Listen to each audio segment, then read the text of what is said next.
Hello, good afternoon everyone. My name's Nicola Odom and I'm the Partnership and Service Development Manager for Early Help and Prevention at Leicester City Council. Just want to thank you all for joining us today on our Child Criminal Exploitation webinar. So this webinar, it was originally designed to deliver to parents and carers, but we decided to open it up to professionals as we know that there are some professionals out there that still require general knowledge in this area. So just a couple of things before we start. Can I ask that you all complete the pre-workshop questionnaire? This in turn will help us develop further workshops with the information that you require. And if you have any questions throughout the session, if you can stick them into the question and answers box on the right hand side of your page as you're looking at your screen, what I'll do is I'll collate these and present them to a panel of professionals who specialise in this area at the end of the workshop. And they'll answer them for you.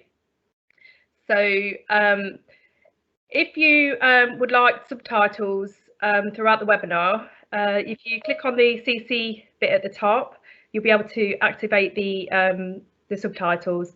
So yeah, that's it from me. So let's get started. Over to Charlotte and Amy. Good afternoon, everyone. Again, thank you for joining us on this Parent's Guide to Child Sexual Exploitation, Trafficking, Missing and County Lines. My name is Charlotte Baker and I am a youth worker in the Child Criminal Exploitation team for Leicester City Council. This team focuses on one-to-one targeted support and targeted group work for young people aged 13 to 19, but up to the age of 25 for young people with additional needs. The CCE team supports those young people viewed by early help and prevention as at risk of child criminal exploitation. This includes young people who are involved in knives, weapons, gangs, county lines and CSE. So that's an overview of my role. I will now pass you over to my other colleague, Amy Lynch, who will introduce herself. Hi, I'm Amy Lynch and I'm a youth worker within Leicestershire County Council for the Safer Returns project, which is part of the Children and Family Wellbeing Service. So my role is to complete the return interviews with children and young people when they are reported missing within the county and carry out any follow-on sessions to prevent future missing episodes. This includes working with young people that are at risk of CCE and taking a multi-agency approach. So the objectives we're going to move on to, and hopefully we're all here with similar outcomes in mind. So we're not going to be covering each topic in lots and lots of detail, and it is more of a summary around the basic knowledge around CCE for parents and professionals to support parents. So the objectives are to understand what child criminal exploitation is, to recognise the signs, and to feel confident to know where to go for help and support. So just to let you know that throughout the whole webinar, we will refer to child criminal exploitation as CCE. So Charlotte's going to start us off. So CCE can be linked to any of the following: child sexual exploitation, county lines, trafficking, grooming, missing. Please don't worry if this information provided so far does not make sense. These topics will be covered in the next few slides in a bit more detail. So let's get started with some slang terms that you may have already come across. So on this slide, you can see some of the slang terms that people may use when referring to county lines. So these are running, going county, trapping, trap house and cuckooing, which I will now put into a bit of context for you. So running is a commonly reoccurring theme in county lines. It's the exploitation of children and young people, and this is where county lines operators often groom and use young people as runners. And what that means is making a young person carry drugs or money to different areas. And how these drugs or weapons are transported are either by train, car, public transport, or even by foot. Runners are often made to stay over in locations, and these could be known as a trap or trap house. So a trap house is where the runner will be placed and made to distribute the drugs in an established area. Runners may refer to this as trapping, which is an illegal means to make money. Pretty much 9 times out of 10, runners who stay in trap houses have poor living conditions and no shift patterns, so can go up to 72 hours with no sleep. Trap houses are most commonly cocooned.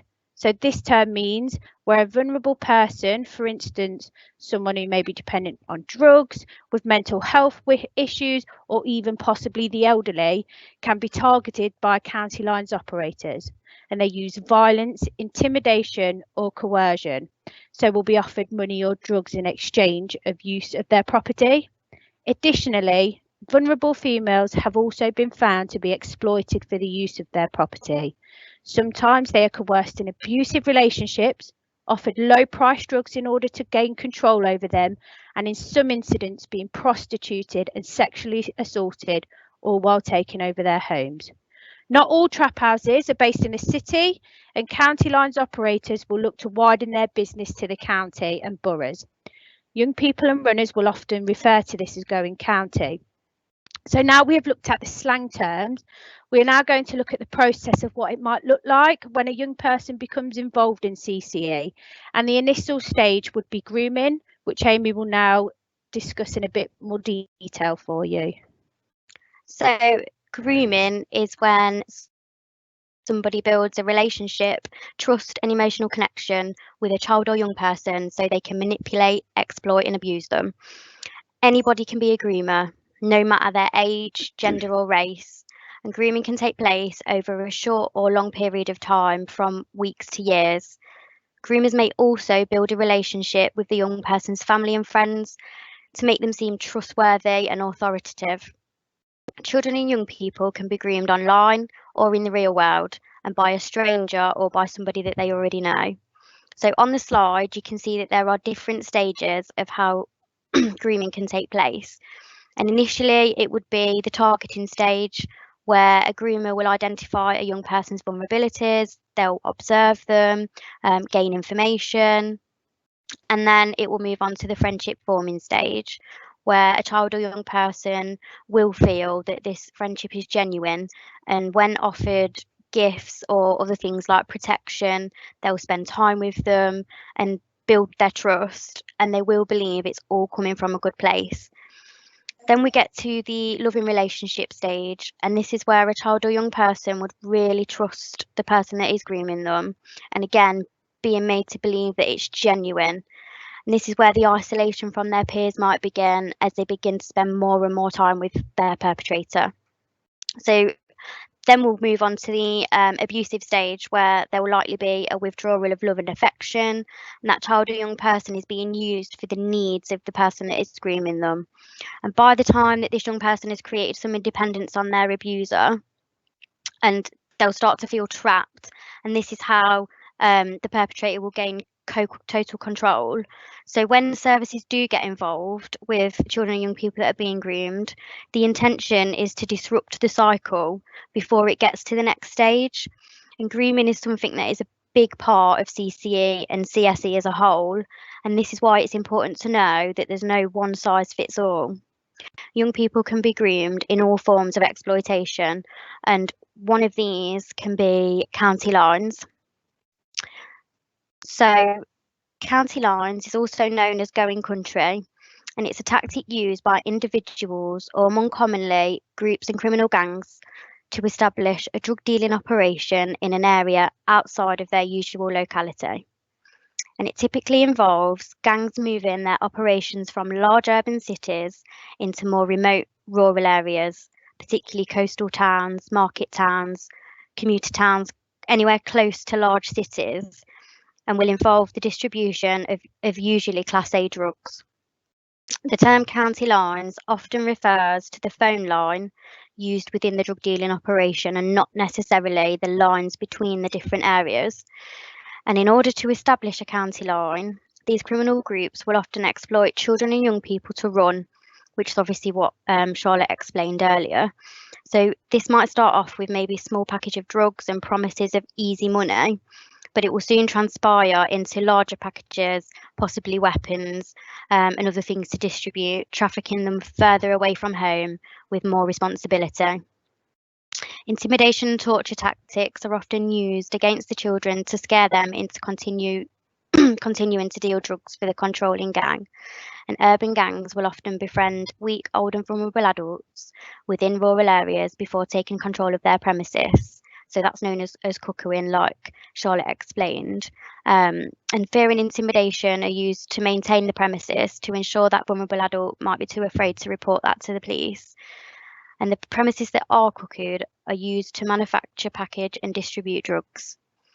We will be looking at what to look out for and some of the signs that your child or young person might be involved or becoming involved in county lines. But I'm going to pass you over to Charlotte, who's going to just explain a little bit more about child sexual exploitation. So child sexual exploitation, which I'm sure we've all heard of before, is a type of sexual abuse when a child or a young person is exploited. They're given things like gifts, drugs, money, status and affection in exchange for performing sexual activities. Children and young people are often tricked into believing they're in a loving and consensual relationship, and this is known as grooming. They may trust their abusers and not understand that they're being abused. The relationship could be framed as a friendship, someone to look up to, or romantic. Anybody can be a perpetrator of CSE, no matter their age, gender, or race. Sometimes abusers use violence and intimidation to frighten or force a child or young person, making them feel as if they've no choice. They may lend them large sums of money they know can't be repaid, or use financial abuse to control them. CSE cases that I have worked on previously, often the young person won't even recognise they have been groomed. For instance, if a young person lacks a role model in their life, the perpetrator can target this vulnerability, and the relationship can become really confusing and then boundaries blurred. This particular young person was at a very vulnerable stage of her life. Their relationship with her parent had broken down. She was spending more time out of the house and was trafficked around different areas. Trafficking is something that is a real cause of concern in both CSE and CCE, which Amy is now going to talk to you in a bit more detail. I'm hoping that we're all managing to keep up and it's making a little bit of sense. However, don't forget to put all your questions in the Q&A box, which Nicola mentioned earlier, that can be answered by the panel later on. So you may have heard us use the term trafficking while talking around county lines and CSE, and children and young people can be trafficked into or within the UK to be sexually exploited. They're moved around and abused by being forced to take part in sexual activities, often with more than one person. Trafficking can also be a child being moved around the country, for example, from Leicester to Birmingham for the purpose of carrying or moving drugs. And trafficking is also an adult being made to work within a house, for example, in the sex trade, moved to another part of the house, all for the purposes of sexual exploitation. So trafficking can happen at any point. And if a child or adult is moved for the purpose of being exploited, and that could be for forced labour, sexual exploitation, CCE and county lines, this is trafficking, regardless of how far they've been moved. So sometimes people can get confused with the terms trafficking and people smuggling. So Charlotte's just going to quickly explain the difference between the two. So individuals who pay a smuggler to gain illegal entry into a country do so voluntarily, and the relationship ends upon arrival. And that's known as people smuggling. And human trafficking, people who have been trafficked are exploited on arrival. There are often elements of fraud, force or coercion. And the Modern Day Slavery Act 2015 is valid when a young person is trafficked for the purpose of exploitation. As Amy stated, regardless of how far away a young person is moved, for example, from Braunston to New Park, it is still trafficking. So the young person I mentioned back in the CSE slide was trafficked from different areas, which would result in the young person spending periods of times away from her home or having little or no communication with their parent or guardian. So would be reported missing frequently. And Amy's now going to give you a little bit more information on missing. So I'm just going to pass you back to her. So the police definition of missing is anyone whose whereabouts cannot be established and where the circumstances are out of character or the context suggests that the person might be a subject of crime or at risk of harm to themselves or another. So young people go missing for lots of reasons, including family conflict, wanting to become independent, being a victim of crime, forgetting to tell somebody where they're going, mental health problems, drug and alcohol abuse, and other abuse and neglect. But we must be really mindful that when a child or a young person is going missing repeatedly, although it don't necessarily mean they are involved in CCE, but when they are spending periods away from home, it's really, really important that the parents and carers are reporting them missing. By not reporting a child or young person missing, there could be something that is missed. A bigger picture can't be built about a particular area. When you are reporting them missing, it allows a bigger picture to be built. It might be that there are other children and young people in that similar area that are going missing as well. So it just allows everyone to connect the dots and be able to do something about it. And all children and young people who are reported missing, and this is sort of all over the country, should be offered what's called an independent return interview within 72 hours of returning home. And this is to look at what support can be put in place to prevent future missing episodes, and identifying any further needs of that child or young person, but also looking at where they might have been, who they might have been with, help building that picture again to sort of understand what's going on and hopefully providing that right support. So some children and young people might be missing for a couple of hours and others might be missing for a few days, but the most important thing is that they are being reported. So why do children and young people become involved? And you might have your own ideas about why young people might become involved in CCE, and there is a whole range of reasons. There's no one size fits all. However, some of the more common reasons and some of the reasons that young people might tell us they do get involved is to make money. They might feel scared, they might be being threatened or manipulated. It might be about a sense of belonging, including new friendships and feeling accepted into something. It could be about respect and status within their local area and amongst their peers. Sometimes it could be a lack of family or emotional support, maybe even abuse or neglect at home, a lack of positive role model in their life, and maybe substance misuse themselves. So why do criminals target children and young people? County lines operators only care about making money. To them, young people are vulnerable, disposable and replaceable. However, it is important to note that runners and couriers don't fit the conventional profile, and our frontline work proves that every child is vulnerable and any child can become involved in CCE. Not every county line is established in the area. The riskiest lines are the ones that are set up by ambitious freelancers. So this could be a young person who just comes across and thinks they want to make a bit of cash and comes into drug dealing, trying to make it in the big leagues. These freelance type of drug dealers will come into town and try to pioneer a drug line without any local connections, resources or prior research. This is really risky as they are seen as imposters by established county line gangs and are targeted immediately.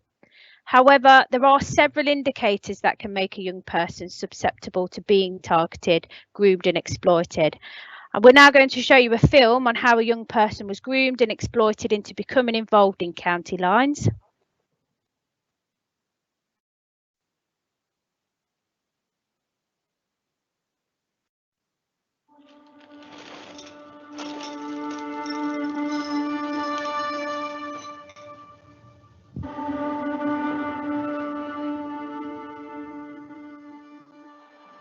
He was quite a placid, laid-back child. He didn't want to go to school. He used to skive lessons, and his temper got worse. Punched holes in the doors, not listening to anybody. From year 9 and onwards, I just didn't like to go. I wouldn't mind to go for. I'd rather be out of school.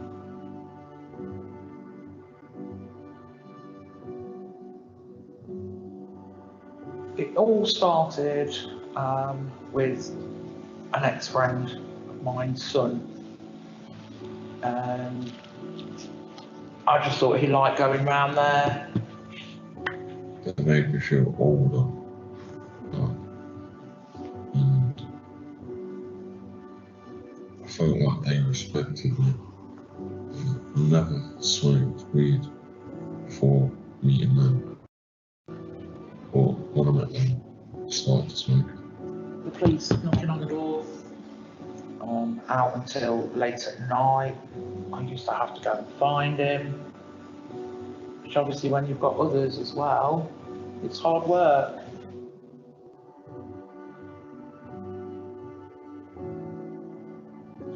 They abused the friendship, to be honest. And I feel quite sad about that, they exploited my son.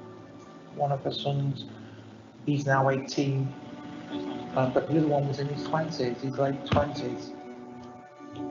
Tell me to dig up a mouse.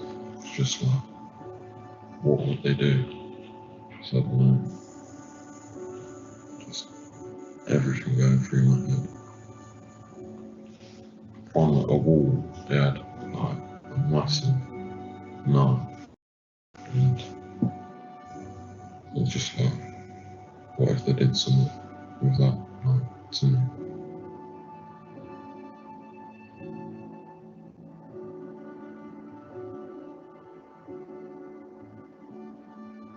Our relationship did break down. And I found out through his youth worker, which he's been brilliant about. And we worked together, getting him through it. Just scared in case I see them. Like if I go out, if I see them, like, what would they do? And he's achieved so much since it all came out and he got the help that he needed. And I'm proud of him for that. You look out for the signs, just follow your instincts.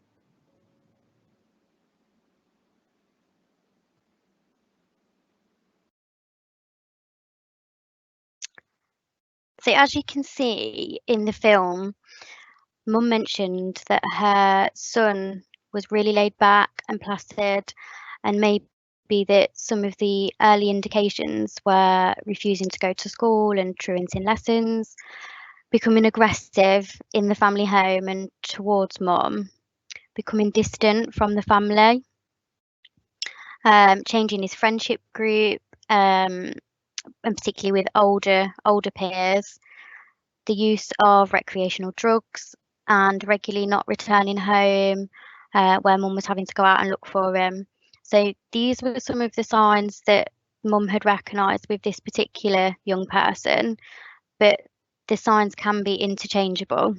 Another signs to look out for in your child could be unexplained physical and not seeking medical attention for them, graffiti style possessions which could indicate which gang they're a part of, coming home with new trainers or clothes that you know they didn't have previously, coming home with unusual packages, and having unexplained money and multiple. They can also have multiple mobile phones known as burner phones, which will usually be older style phones. As you can see from the film, this young person was a victim of exploitation and was groomed into becoming part of County Lines. which could have had a really severe consequence on him. However, with the help and support, this young person was given a second chance. And we're just going to outline some of the support services that is out there. And if anything really touches base with you and you're worried about anything, and who you can refer to in the long run. So as a parent, there is always a question of where you need to go for support. And if you are recognising any of the signs, firstly, it would be worth speaking to your child's school and your friends and family, and maybe a professional that might already be involved in supporting you as a family.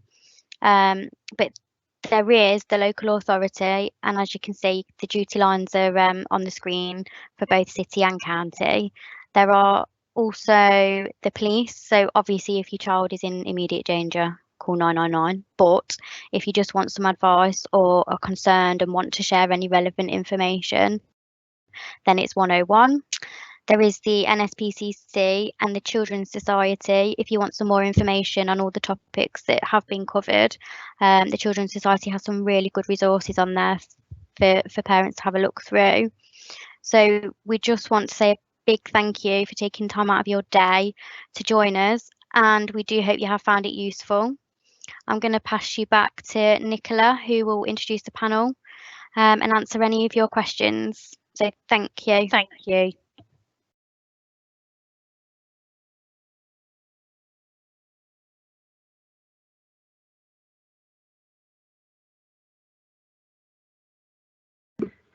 Sorry, I've got to take my microphone off mute.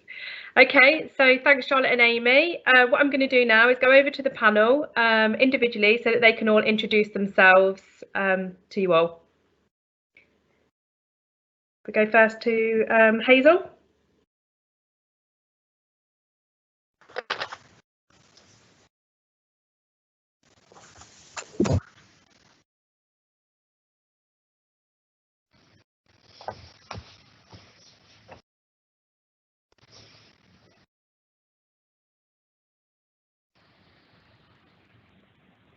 Can you hear me now?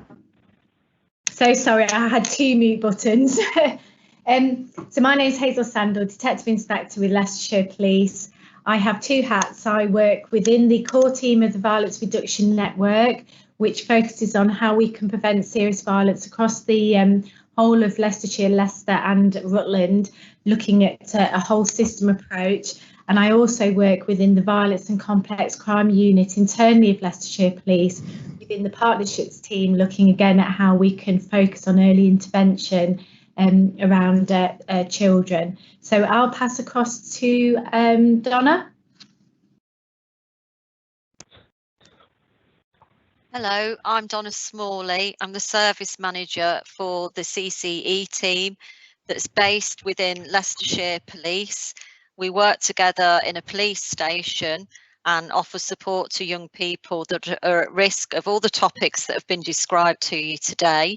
I also support our front of house duty teams, and the service that we provide is across the city, county and Rutland.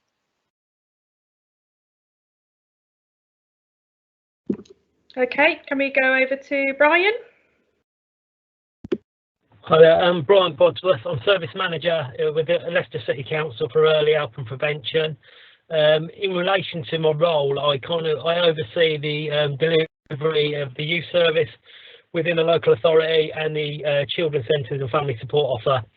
And I'm on the panel today, and hopefully I'll be able to represent the rest of the other services that sit within early help and prevention. That'll be the Children, Young People Justice Service and multi-systemic therapy.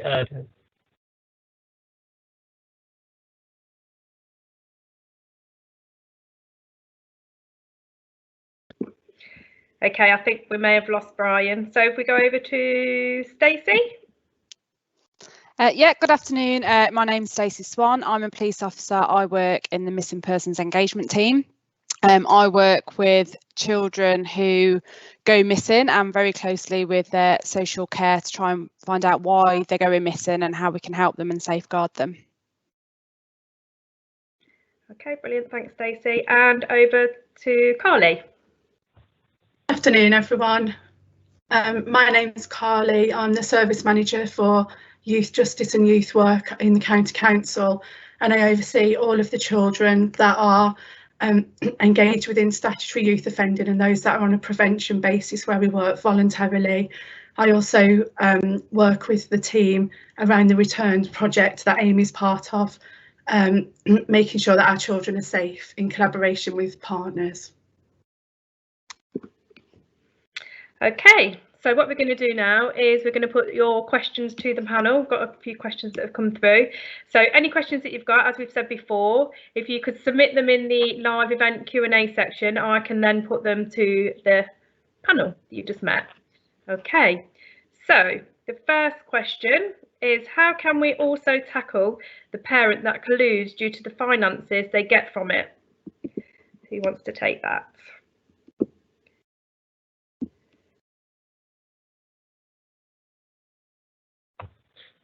Okay, Hazel, do you want to go for it? Can you hear me? Yeah. So, I mean, there's a couple of aspects around that, but, you know, coming from a police perspective, it may well be that the parent is committing offences by either conspiring or being neglectful in acting, you know, to address that. But what I would also say is the most important thing is safeguarding the child and making sure that the parent understands the boundaries that they need to have with the child. So whether you come into the Leicestershire Police, whether you report to social services, by going into a professional service, you will get the support to be able to help that parent recognise what they do need to do. I don't know whether any of my colleagues would add to that, but it's certainly the thing I would suggest is getting advice. Okay, thanks, Hazel. Just see what other questions we've got. Okay, so what is your expertise on modern slavery and how many children have you referred into the NRM? Who wants to take that one? Okay, Donna? I think across my service and Carly's service that's very soon to amalgamate, we're consistently putting through NRMs, and that's really in regard to any young people that we believe have been at risk of CSE or other forms of criminal exploitation. So what I would suggest that all professionals online are regarded as first responders and can complete an NRM. If you feel that you need some advice and support, you can come through to the Vulnerability Hub, and there is usually an on-duty CSE worker that can offer advice and support on completion. So I think we're consistent in the majority of our referrals, and I'm pleased to say that we usually get a positive result, which means that the child does gain the status of being trafficked. Can I just ask you a quick question on that, Donna? Can you just explain what an NRM is? Oh, sorry, it's National Referral Mechanism. Thank you. I think Carly wants to add. Jumping on the back of that, Carly. Okay, go ahead. Yes, please. I just want to add that obviously the area that I work in deals with the relationship that we have with the courts, and quite often children will be presented in court, and actually the NRM is really valuable during that period because it enables the court to make different decisions. And only most recently we were in court talking to a judge about why a child was vulnerable, and we challenged the whole of the context of the defence, the prosecution, and actually they us submitting the NRM enabled a different discussion for the protection of that child. So I really do recommend that anyone fills that in, because that makes its way through to us and we can all have some partnership conversations. It's quite easily in terms of child criminal exploitation, where children present into criminal justice and we've never ever heard of them before, and so those kind of instances really prick our interest. And so if you work with children and you're in a school or in a youth group, then please in and have conversations with us, because we need that multi-agency information to be able to make a valid assessment to support the decision around whether the NRM is upheld or not. Yeah. Okay, thanks, I just want to add, sorry, can I add? Yeah, go ahead, Brian. Yeah, sorry, just add from a city perspective as well, that actually we have processes in place and deal with our national referral processes the same way that Carl has just described. Okay. Okay, thanks, Brian. Okay, so the next question is, are you working with school leaders regards young people missing briefly on part-time tables and vulnerable?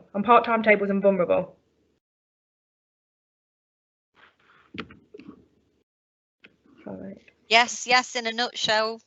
Yes, we are. Yeah. So in relation to the Vulnerability Hub, we have a partnership meeting on a daily basis where the police, health and children's social care across the 3 authorities meet to discuss what's come through Leicestershire Police over the last 24 hours. And we are looking for reports of missing children, CSE, or any criminal activity children are exposed to. On a weekly basis, we meet as a group. Inclusion support from across the 3 authorities are present. So we look at children who are on school roll, as well as those that are in alternative provision.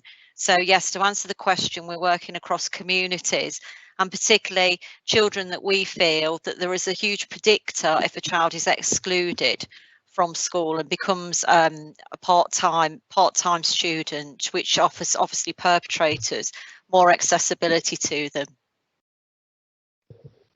Okay, thanks for that, Donna. Yeah, Carly, do you want to jump on the back of that?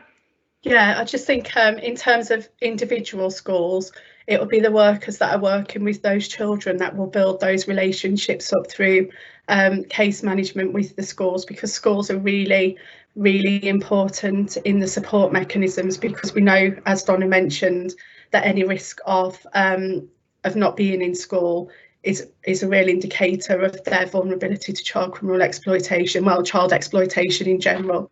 So our workers have really good relationships with schools, and we do really encourage schools to get involved with us and be part of the planning for those young people and the care that they receive around their vulnerabilities. Thanks, Carly. Yeah. Can I just also add, away from the casework, working directly with schools, is that we'll work with targeted schools where there's an illustration that there's a need to provide group interventions through the youth service and early help to actually work on a more kind of universal level, shall we say, to actually, with those young people, so they get a better understanding of some of the risks that they may be exposed to. We'll provide the group intervention, and then if from that we get a sense that actually there's a greater need, we'll put on more targeted groups to focus in on those young people that are the most vulnerable, and that's kind of delivered through the youth service and early help and prevention within the city. Okay, thanks, Brian. Okay, so moving on to the next question. This is direct to the county, so it'll be one of you county people, please. What is the scale of the problem in, say, the county or districts? What sort of numbers are we looking at? Who wants to take that? I think it's really difficult to quantify.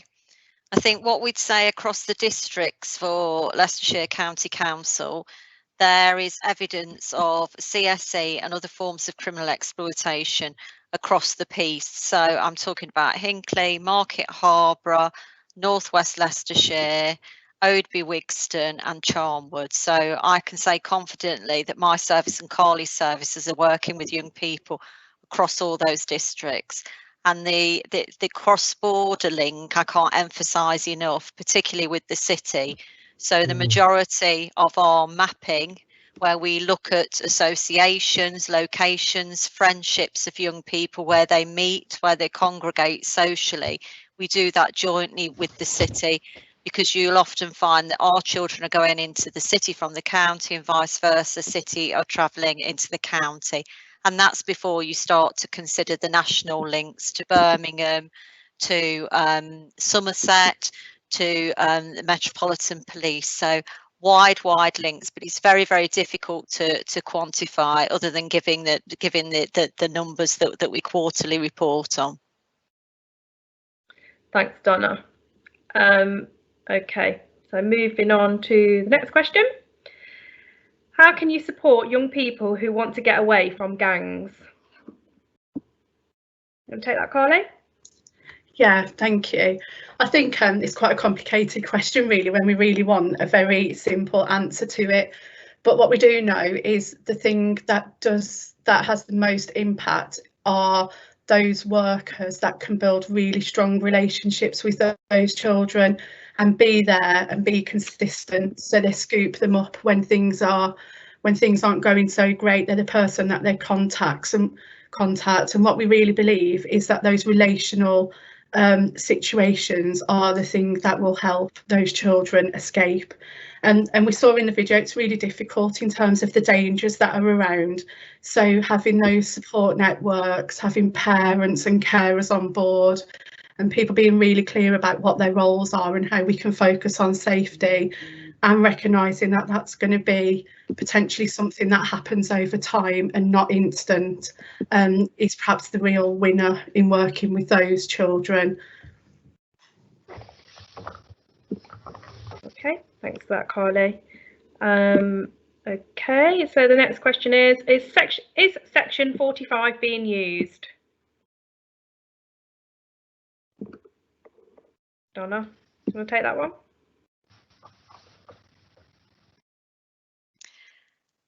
Yes, in a nutshell. I think Carly's picked that up really in a previous question that she answered.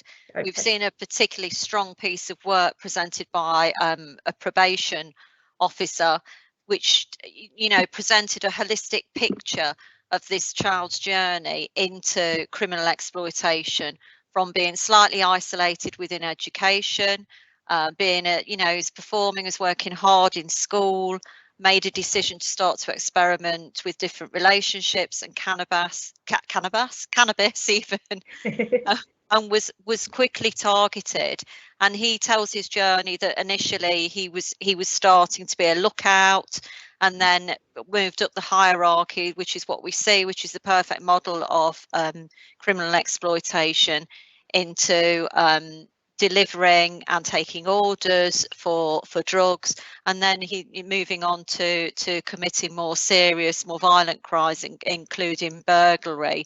So in this case, and Carly can be more eloquent really talking about the judicial process, you know, this section 45 was questioned within the judicial process. However, it was felt that this holistic story, because it is a child's story, no child sets out to be a criminal.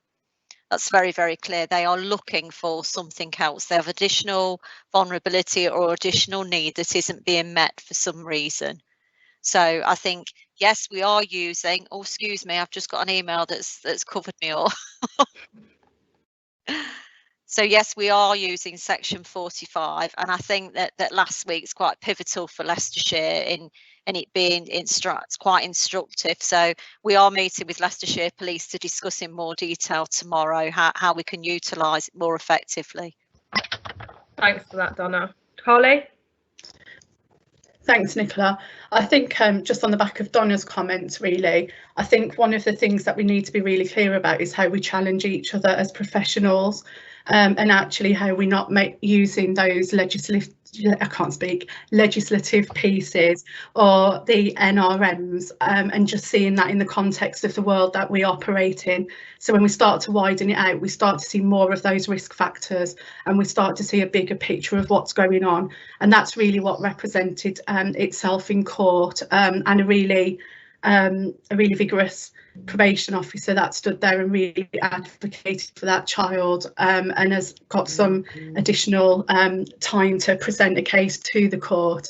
But really, I just ask everyone to share the information that they've got, to look out for those signs, because the legislation is only as good as the information that we've got to provide to the court and in those professional arenas. Okay, thanks for that, Carly. Okay, next question is, yeah, Hazel, do you want to add to that? Sorry, I think I'd perhaps just add that from a violence reduction network perspective, you know, there's been a lot of work done around risk factors to serious violence, which is part of obviously criminal exploitation, and it's what professionals particularly are dealing with all the time. It's nothing that you wouldn't expect. the backgrounds in the home. We've talked about school exclusion, mental health. If there's any professionals that are listening that would benefit from sort of having a bit more information around risk factors, if you go onto the website of the VRN, there is a link which gives a briefing sheet, because it just pulls it together to maybe help. For example, if you were putting information through as a referral or looking at what you would document on an NRM, it could be perhaps really useful for you. So yes, if you go onto the website, that's there for accessible for all. Thanks, Hazel. Okay, next question. Where does one get copies of the NRM? So where can that be found? Anybody know where that can be found? Yeah, Carly, do you want to take that? Yeah, it's online. We can cut and paste the link into the announcements and make sure that it's there. But it's a national piece of legislation, and it was run particularly for adults, but it's been explored with children as well. So we'll put the link into the comments shortly. Okay, thank you. Okay, statistically, how many young people become entangled in county lines? Is it more than once? That's the question. Who would like to take that one? Anyone? Hazel? Thank you, Hazel. I guess I would just say that we're perhaps early in that understanding. There's been a lot of work evolving around county lines over the last year or so, and perhaps that's not something that we could necessarily easily answer, but the importance is understanding the risk factors and the signs, because if a child is going to become involved twice, it's still about what is it that we need to recognise around that child.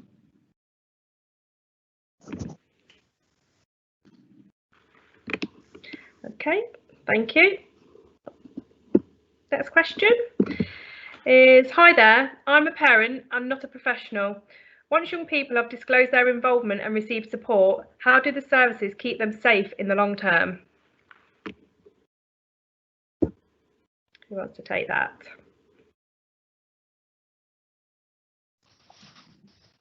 Anyone? Hazel? Thanks, Hazel. Yes, I can see that's really difficult, particularly from a parent's perspective. And again, what we know around risk factors is it is about the life course.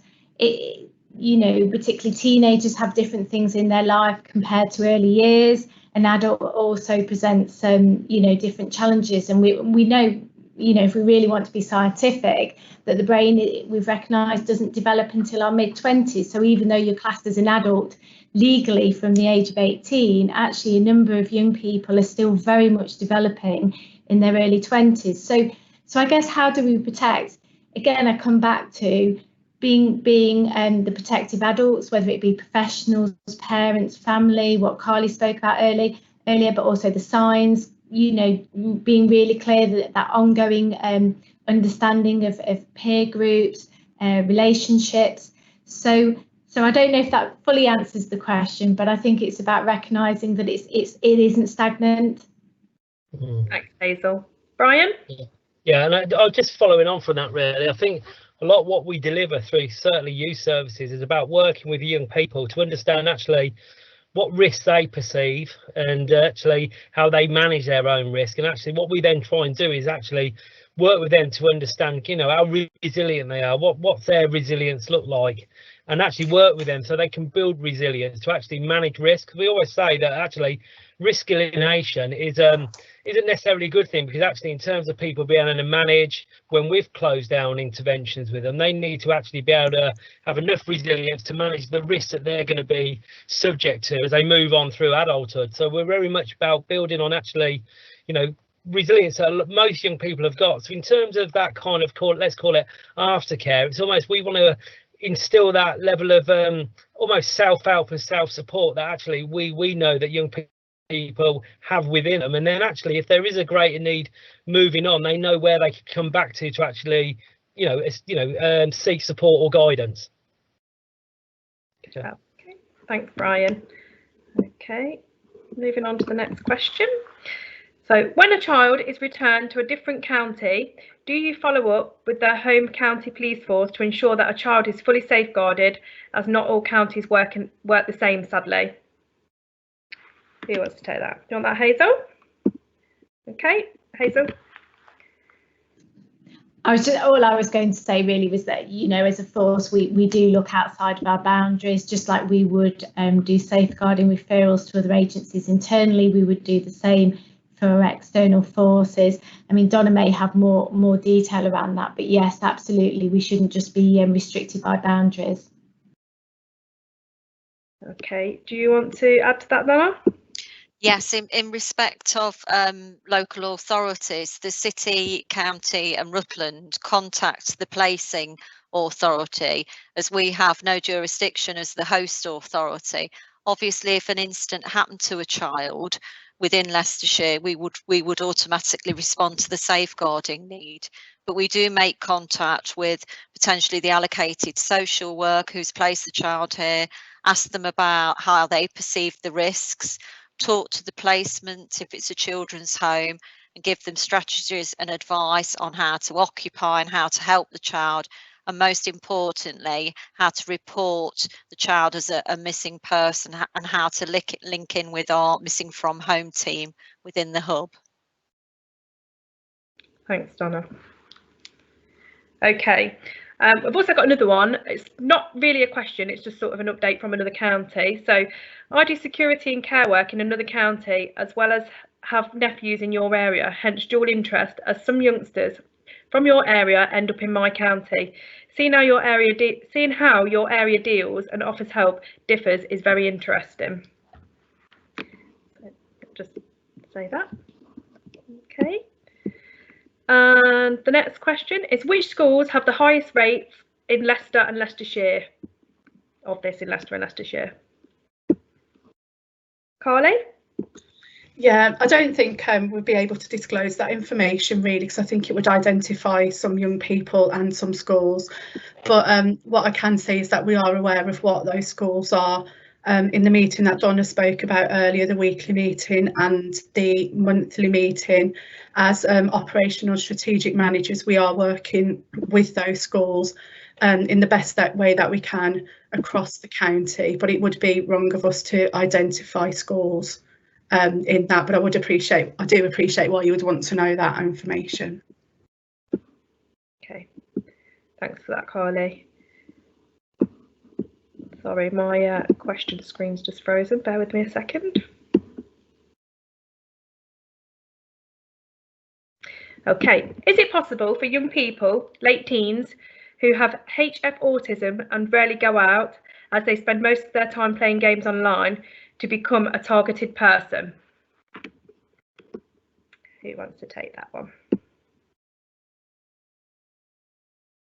Carly? Yeah. Yeah, I think definitely they can be, just by default of being on social media and being contactable. We know that a lot of grooming type behaviours can happen over PlayStation networks and Xboxes, and we know that money can be transferred digitally, so we wouldn't exclude any online activity as part of this, and especially with the vulnerabilities of children with emotional and behavioural difficulties as well. We think that, or we know that those children are more statistically likely to be vulnerable to child criminal exploitation. Okay, thank you for that, Carly. Okay, so the next question is, this can be dangerous work. How do you ensure youth workers' safety? Who wants to take that one? Brian? Yeah, bro, thank you. Hello, yeah. I mean, in relation to all the work that we do, it's kind of we've got really robust risk assessments. So actually, when we in terms of when we take information on about a young person or a group, we'll actually have a good understanding of what the risks are within their, you know, relevant to that individual or group, and actually we'll kind of put a really robust risk assessment around it. So for example, when we're looking at intervention with either peer criminal gangs or urban street gangs, we're very clear of actually what the parameters around our delivery will be. because actually what we won't do is actually go in where we feel that actually sometimes would be young can say. When we're looking at work around organised street gangs or organised crime gangs rather, I think that the risks are too high there. So we do very much kind of measure our intervention based on actually what is safe. So that's what we did from the youth service. And in relation to that, we have risk assessment that is informed by the National Youth and other kind of relevant quality assured bodies that provide guidance to youth services that have informed that risk assessment. Okay. Thanks, Brian. Okay. Anyone else? Okay. Is there any specific support offered to children with disability and special needs that may experience CSE or CCE?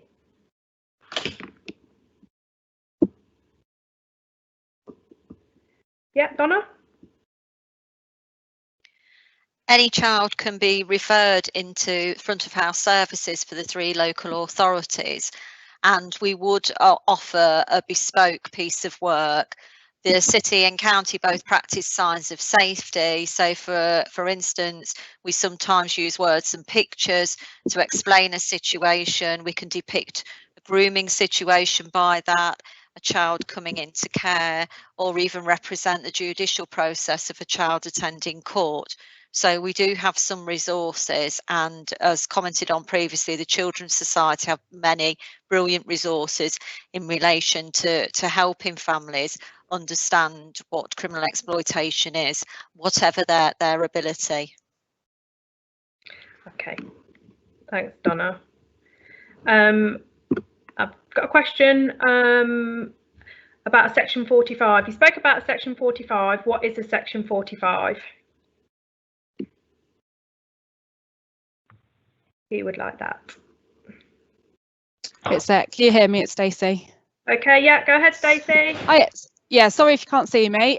So section 45 is a defence basically for the child. So for example, this is very basic, but for example, a child gets caught with a large amount of drugs, and they go through the process. We ask a certain list of questions to determine whether that child has been exploited or not.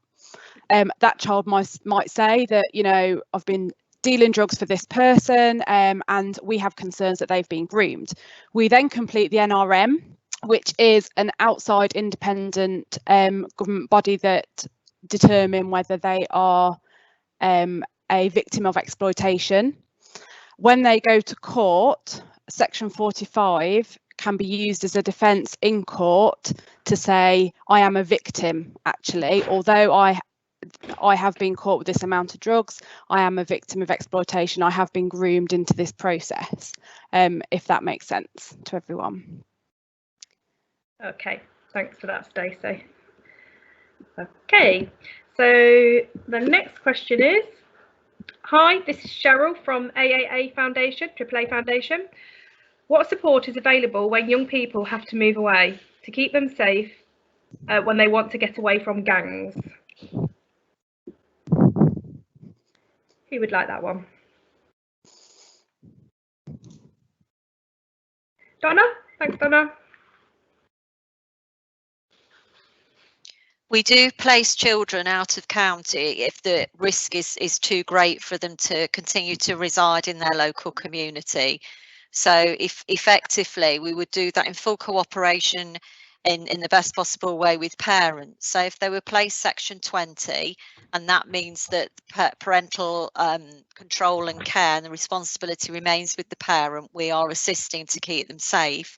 They may be placed in a children's home or with a foster carer, and we would make sure that they kept contact with their family and positive friendships. We would potentially, depending on the severity of the risk from possible organised criminal gangs, we would cloak that information across our organisational systems to keep them safe. But they would have a review of their arrangements, and that's completed by an independent person to make sure that all their other needs are met in terms of health and education, their emotional well-being, as well as making sure that they're safe from any perpetrators. So a very detailed plan is pulled together by all of the partnership together, and Leicestershire Police would be sending over a package detailing all their involvement with the children across to the force that may be receiving the child. And I have to say, Leicestershire is possibly the only force that completes those packages. Okay, that's great. Thanks for that, Donna. We've got that video that you played was extremely moving and touched on my personal situation in my family home. That video needs to be shown at high schools and explained by a professional to make kids and parents, if possible, more parents would become more aware of what to look out for. Do you want to take that, Carly? I can answer that, or you can take that, Carly. Go on, Carly, you answer it. You can take it, Nicola. I'll follow on from you. Okay, no problem. Okay, so we, with that, as I said at the beginning, we did actually plan to deliver this originally to parents and hopefully out in schools. So if there's any teachers or online that would like it delivered to parents in a school setting, we can work with you. You know, feel free to contact us. I'll stick our email address for you to drop me an email, and I can arrange that so that we can do sort of small workshops or small webinars targeting those parents in those schools. So yeah, hopefully that is what we are planning to do, and hopefully that will be really successful. So totally agree with you, Joanne. Carly, do you want to jump on the back of that? Yeah, I just really want to say thank you to the family that took part in that, because they are a real family that they work with.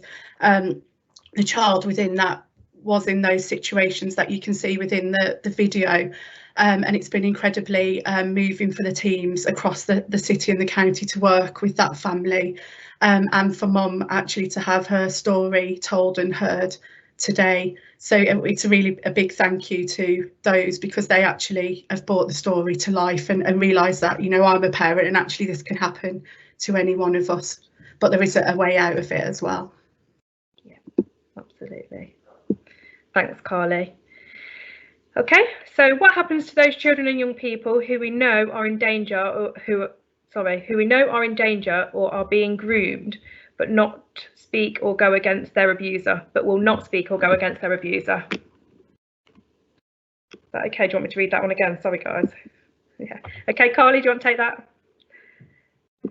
Yeah, I imagine Donna might want to interject as well, but I think I go back to my comment previously around, you know, when we're talking about young people or anyone actually disclosing something horrific that's happening to them, it's going to take some time to do that, and as professionals or as parents we will be aware that things are going on. And so really I come back to the point that those relationships are so important, and supporting that child to have a safe space to disclose, to feel safe around that, is really what we can do, as frustrating as it's going to be watching that situation unravel to some degree. And just the sheer persistence of being there, of being available, of being vigorous in how we work with young people, are the things that are going to pull them away and encourage a disclosure. Yeah, can I just add in relation to what Carly said, trusted relationships, and we are very, very lucky across the city, county and Leicestershire that we have specific teams that are trying to support young people that have lower caseloads, so they can be more flexible in meeting the needs of children and family that are suffering this huge level of isolation that comes with exploitation. Something to look out for that is up and coming for October is a joint venture across Leicestershire Police, the Violence Reduction Unit, our OPCC office and the partnership. And we have just developed, well, it's been completed this weekend actually, a new film, and some of you will be familiar with Breck's story and with Kaylee Hayward's love story that we've produced in conjunction with the police previously. This new film is called Are You Listening? And it's aimed at professionals, communities, elders within communities and families. And we are asking people to look under the surface and to consider if a child is potentially being exploited. So it's several scenarios of a child giving underlying messages that they may be being abused, and how we would expect members of the public and families to react and to make referrals or to bring it to the attention of a trusted adult, somebody possibly within school or within health. We've also done some work with GPs and emergency health services, and they are trying to develop their response and have a new checklist. And that's again delving, asking a child, possibly, I don't know if they've presented at A&E and they're intoxicated, what's this about, what's happened, who's giving you the alcohol? So those more probing questions to help a child, not necessarily to disclose. Disclosure isn't everything, and I think we've learned that in our journey with CSE, but to talk through what their lived experience is. So I've just asked you to watch out. Leicestershire Police have a campaign for vulnerable people, and that will run across October. So hopefully you'll see that in the resources that we can offer. We can pop the link for that at the end of this webinar if we want to, on the Q&A, so that everyone can have a look at that if they want to. We'll stick the link on there for you. Okay. So a couple more questions, and then we'll come to a close. So do you use charities to help with exit strategy that have lived experience of peer pressure?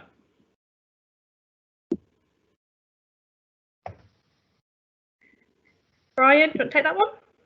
Yeah, no, just specifically looking at early help intervention. Certainly, whenever we close our intervention that we're providing to a young person, child or their family, we always look to actually step down to some kind of universal services, education setting, and particularly within the city, we use a range of partnerships whereby when we're exiting our intervention, we'll actually look to step down to a kind of another provider. So, for example, within Leicester City, the Centre for Fun and Families, for example, provides a kind of breadth of delivery to families focusing in on teenage anxiety, for example. So actually, when we're exiting our intervention, we'll be looking to step down to other providers to actually provide a continuum back to stepping back down to kind of universal services to bed them back into their kind of educational setting. And that's just one example, but there's many, many examples of that.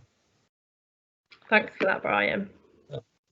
Okay, so the next one is, we need the services like yourselves to have more youth workers, etc., so that as parents we don't have to wait for support. Would you agree that this is a problem? Carly? Yeah, I think we would agree. I think I'd sadly love to have lots more youth workers, but it's quite difficult within the financial constraints. So we're trying to do as much as we can with the youth workers that we've got. And I guess one of the real important projects that we have got in the county is the impact project, where we can, and I know that you've got similar in the city as well, where we can deploy youth work staff out into localities and to engage with children. So we do as much as we can with the envelope of staff that we've got, but it really, I guess, if I'm being massively honest, we would love to have more, but it's not likely to happen. Okay, so if we take one more question, and so the last question is, how do you follow up with children transitioning into adulthood, turning 18, going from child to adult with their exploitation? Who wants to take that one? Hazel? I think that's a really important question, and certainly I can say from Leicestershire Police's perspective, that's one of the things that I'm doing within my role at this point, with colleagues looking at are the transitions as robust as we need them to be, because again, I come back to what I spoke about with children maybe classed as ending at 18 and going into adulthood, but what we know is that isn't development, that isn't in line with how actually people develop. So although I can't answer yes categorically in certain areas, but I would certainly say that we are we are looking at that and really trying to make sure we are effective.